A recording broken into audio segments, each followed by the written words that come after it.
జన వస్తావంటే నువ్వు హైదరాబాద్లోకి ఎలా అడుగు పెడతావు? నీకు హైదరాబాద్లో ఏం పని? ఇది నేను ప్రత్యేకించి చెప్తా ఉన్నా.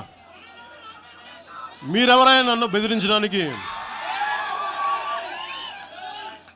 బెదిరించే వాళ్ళ మీ అయ్యే జాగీరా తెలంగాణ?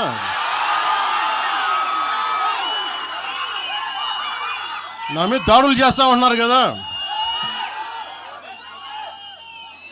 నాకు తెలంగాణలో బెదిరింపుల కంటే కూడా ఆంధ్రాలో బెదిరింపులు ఎక్కువ. నాకు తెలంగాణలో ఇంకా రానివ్వమంటారు నన్ను, ఆంధ్రాలో అయితే తల తీసేయనంటారు కోనసీమలో కొంతమంది. నేను ఇప్పుడు దాకా నిర్ణయించుకోలే. మీరు అంటున్నారు కాబట్టి చెప్తున్నా, తెలంగాణలో జనసేన ఉంటుంది, నేను పోటీ చేస్తా. నేను ఇప్పుడు దాకా ఎప్పుడు అవసరమైతే తెలంగాణలో తిరుగుతాం, నేనే తిరుగుతా, మేమే తిరుగుతాం. ప్రతి సమస్య మీద మాట్లాడతాం, ప్రతి అన్యాయాన్ని ఎదుర్కొంటాం. ఏం మాట్లాడతారు మీరు?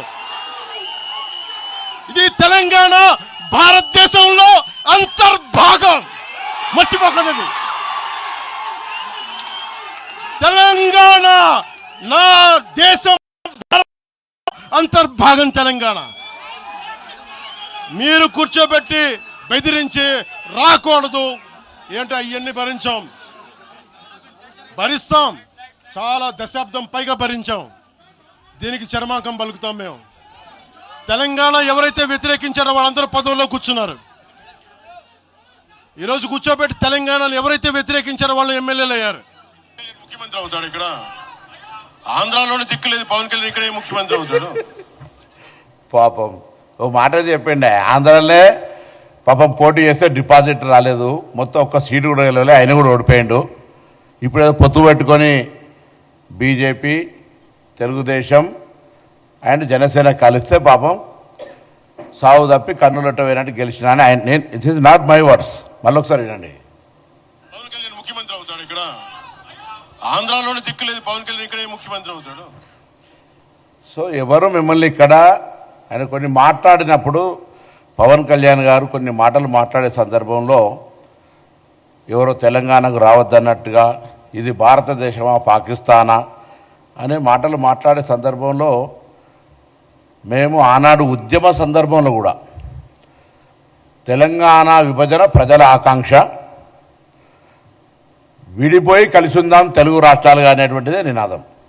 ఇవాళ కూడా 12 సంవత్సరాల్లో ఎవరం కూడా ఆంధ్రప్రదేశ్కు సంబంధించిన వాళ్ళు ఇక్కడ ఉండొద్దనో వ్యాపారాలు చేయొద్దనో, అమెరికా వాళ్ళు ఇన్వెస్ట్మెంట్సే చేస్తున్నారు ఇక్కడికి, ఆంధ్రప్రదేశ్ పెట్టుబడి ఎందుకు పెట్టేస్తారు? మీరు అంటారు కావచ్చు తెలంగాణ పెట్టుబడులు ఆంధ్రకు రావద్దని. ఇంకొక మాట చెప్తున్నాను, ఎస్ మిస్టర్ పవన్ కళ్యాణ్, ఇది మా అయ్య జాగిరే, మా తెలంగాణ ప్రజల అయ్య జాగిరే, 4 కోట్ల ప్రజల మనుషుల యొక్క అయ్య జాగిరి, నీ అయ్య జాగిరి కాదు. ఫస్ట్ గుర్తుపెట్టుకో. ఇలా ముందుగా బేషరతుగా క్షమాపణ చెప్పాలి చనిపోయినటువంటి కళాకారుడు గద్దార్ గారికి. గద్దార్కు కారు కొనిచ్చినా అని చెప్పి చనిపోయిన వ్యక్తుల గురించి మాట్లాడడమే అప్రస్తుతం. ఒక కళాకారుడు, ఒక భావజ్వాల వ్యాప్తికి సంబంధించిన వ్యక్తి చనిపోయి అమరుడై అతన్ని మేము ఈరోజు తెలంగాణ ఉద్యమానికి సంబంధించినటువంటి ప్రజాస్వామికవాదిగా ఆయనను గౌరవించుకునే సందర్భంలో ఆయన కారు కొట్టించినా అని చెప్పి ఈరోజు నేను తెలంగాణలో ఉన్నటువంటి అన్ని దళిత వర్గాలు ఒకసారి ఆలోచన చేయాలి. ఆయన అహంకారం ఇయ్యాల కూడా మేము ఏ అహంకారానికి వ్యతిరేకంగానైతే పోరాడినామో, ఏ దురహంకారం అయితే మా మీద ఆధిపత్యం చెలాయించద్దనుకున్నామో అదే దురహంకారము, అదే ఆధిపత్యంతో ఇలా మాట్లాడుతూ ఉన్నాడు. మేము ఎన్నడూ కూడా చెప్తా ఉన్నాం, ఇవాళ కూడా రాజకీయ పరంగా ప్రజాస్వామిక భారతదేశంలో తెలంగాణ కూడా అంతర్భాగమే. మేము కూడా అనేక సందర్భాల్లో ఆంధ్రాకి వెళ్తాము. Andhra, Telangana is a separate states, Telugu రాష్ట్రాలు. కానీ ఆయన మాట్లాడినటువంటి ప్రెస్ కాన్ఫరెన్స్ చూస్తూ ఉంటుంటే ఇది పాకిస్తానా ఇండియా అని మళ్ళీ మాట్లాడుతూ ఉన్నారు, పాస్పోర్ట్ తీసుకోవాలని. ఈ మైండ్ సెట్ తీసేయండి. ఆయన శాసనసభలు ఉన్నారు, ఇలా పార్లమెంట్ గురించి ఐడియా లేదు. నేను పార్లమెంటు తెలంగాణ బిల్ అయ్యే సందర్భంలో ప్రత్యక్ష సాక్షి. అంతకంటే ముందు కూడా చిన్న బిల్లు వస్తే కూడా నేను అనేక సందర్భాలు చెప్పిన ఈ పార్లమెంటరీ వ్యవస్థలో తెలిసి మాట్లాడుతురా తెలియక మాట్లాడుతురా తలుపులేసి పార్లమెంటులో బిల్ తెచ్చుకున్నారని చెప్తారు. ఇప్పటికీ ఇంత కక్ష ఇంత అక్కసు తెలంగాణ మీద మాటల్లో మాట్లాడుతూనే మళ్ళీ తెలంగాణ మీద అక్కసు వెళ్ళకొస్తా ఉన్నాడు. ఇది మంచిది పద్ధతి కాదు. నేను తెలంగాణ మీద ప్రేమ ఉంది అంటుండు, తెలంగాణ మద్దతుకి నన్ను మాట్లాడినరా? తెలంగాణ అమరవీరులు చనిపోతుంటే వాళ్ళకి ఎప్పుడైనా నువ్వు సంఘీభావం అరే ధైర్యంగా ఉండండి తెలంగాణ పోరాడి తెచ్చుకోవాలని చెప్పినావా? అవహేళన చేసినావు. తెలంగాణ ఏర్పడితే 11 రోజులు అన్నం తినలేదని చెప్పినటువంటి వాడివి, తెలంగాణ ఏర్పాటును అవమానించినటువంటి వ్యక్తివి. ఇలా మీరు మాట్లాడితే ఎట్లా?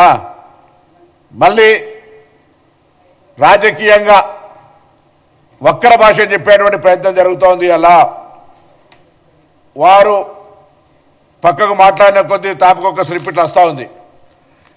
పాపం పవన్ కళ్యాణ్ గారిని పేడ్ ఆర్టిస్టు, రేపు పొద్దున నిజంగా నాగర కూడా బాగా డబ్బులుంటే నేను కూడా ఆయన ఒక పాత్రకి ఎంగేజ్ చేసి ఈ విధంగా మాట్లాడగలగడానికి అవకాశం. ఎందుకంటే ఆయనకు వచ్చే చిట్టీలు భారతీయ జనతా పార్టీ నుంచి వస్తున్నాయి, టీఆర్ఎస్ పార్టీ నుంచి వస్తున్నాయి. తెలుగు స్క్రిప్ట్ రాసుకొని మాట్లాడతారు.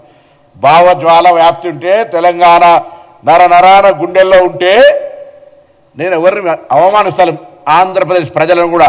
ఈవెన్ చంద్రబాబు నాయుడు గారు తెలంగాణ ముఖ్యమంత్రి రేవంత్ రెడ్డి గారు వచ్చి కూర్చుంటే కూడా తెలంగాణ విభజన హామీలను సామరస్యంగా పరిష్కరించుకోవాలని మాట్లాడుకునేటువంటి అటువంటి వాతావరణాన్ని కలిగేసే ప్రయత్నం చేస్తూ ఉన్నాం. ఇక్కడ ఉన్నటువంటి వాళ్లకు అన్ని రకాలుగా శాంతి భద్రతతో సహా ఎక్కడ కూడా అవసరమైతే రాజకీయంగా ఇవాళ చాలా మంది పోటీ చేసి గెలుస్తూ ఉంటారు, ఎవరికి అభ్యంతరం లేదు. ఏమనంటే కొండగట్టుకు పైసలు ఇచ్చినండి, నీ అయ్యే జాగిరియా పైసలు? తెలంగాణ ప్రభుత్వం ఆంధ్రప్రదేశ్ ప్రభుత్వం వస్తే ఇంకొక మాట మాట్లాడతారు, రానియరా తిరగనియరా. గత 4 నెలల కింద వచ్చినప్పుడు తెలంగాణ ప్రభుత్వం ఆయనను తెలంగాణ గెస్ట్గా ఇచ్చిన ప్రోటోకాల్ ఇచ్చి అది మర్చిపోయి మాట్లాడితే ఎట్లా? నువ్వు తెలంగాణ ఆవిర్భావ దినోత్సవం రోజు అందరినీ కట్టెబెట్టి గెలికినట్టుగా నవనిర్మాణ తెలంగాణ ఆవిర్భావ దినోత్సవం తెలంగాణ ప్రజలకు శుభాకాంక్షలు చెప్తాను రా. ఇది ప్రజల ఆకాంక్ష, పోరాడి సాధించుకున్నారు, బాగండి అని కోరు.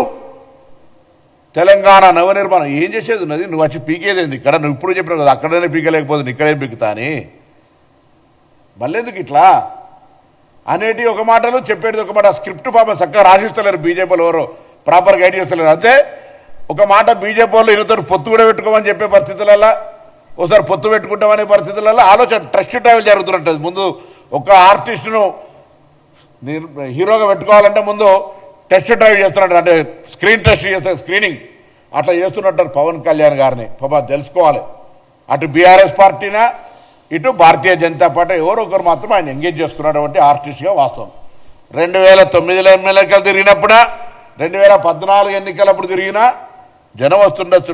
మా ప్రేక్షకులు సినిమా ప్రేక్షకులుగా నటుడిని గౌరవిస్తే ఈలలు కొడితే అదంతా నా బలం అనుకునేటువంటి పరిస్థితి ఉంటుంది. మీరు అన్నట్టుగానే ఆంధ్రాలోనే నువ్వు గెలవలేకపోయినావు, ఇక్కడ వచ్చి ఏంది ఇదంతా? మళ్ళీ చెప్తాను, పవన్ కళ్యాణ్ గారు ఇక్కడ తెలంగాణలో రావడానికి పోవడానికి సంబంధించిన మాకేమటువంటి అభ్యంతరాలు లేవు. కానీ ఆవిర్భావ దినోత్సవం రోజే గెలికి నవనిర్మాణం పెడతా అంటే చూస్తూ ఊరుకోవడానికి కూడా సిద్ధంగా లేరు.